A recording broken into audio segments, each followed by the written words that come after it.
If you struggle with shyness or social anxiety, check out our free No BS training course with actual useful advice you can do from home.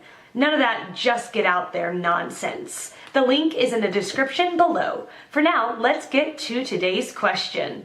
The question, can one have ADHD, bipolar, schizophrenia, OCD, odd, depression, anxiety and social anxiety? I hope this comes as a comfort to you, but you have symptoms from all of those because, cue the sinister music, because of William Shakespeare. Okay, so maybe I'm kidding, but please do bear with me. When Shakespeare has Hamlet speak his famous to be or not to be soliloquy, Hamlet mentions the 1,000 natural shocks that flesh is heir to. Do you remember that from your school days? We all have most of the symptoms listed in the DSM-5 at one point or another. They are part of what Hamlet is referring to, along with the entire host of physical medical conditions humanity is prone to. If you look in the DSM-5, you will see a number of criteria that go with the symptoms under each diagnostic heading.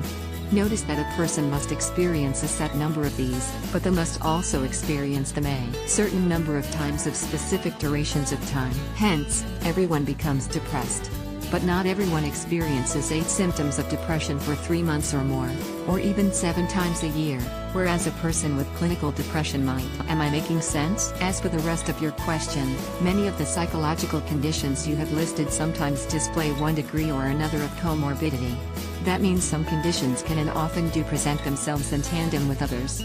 For example, it is not uncommon for a bipolar individual to experience clinical depression while along with bipolar 1 or 2 disorder. The thing about all of this is, you must be diagnosed by a trained medical professional, and you often have to see them for many months before arriving at an accurate diagnosis. For a long time I was diagnosed initially by a number of different psychiatrists with either borderline personality disorder or depression. It finally found a very experienced practitioner that accurately diagnosed me with bipolar 2 disorder.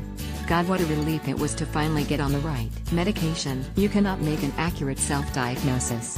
That's not saying you might not be right about some of what is going on with you, but here you need to find a competent practitioner to talk about your concerns with. Please follow up and let me know how you are, Jim. Find more answers and a free audiobook on how to talk to anyone in the description below. No useless advice like just get out there, I mean actual useful advice from people who have really dealt with shyness and social anxiety and overcome it in their own lives.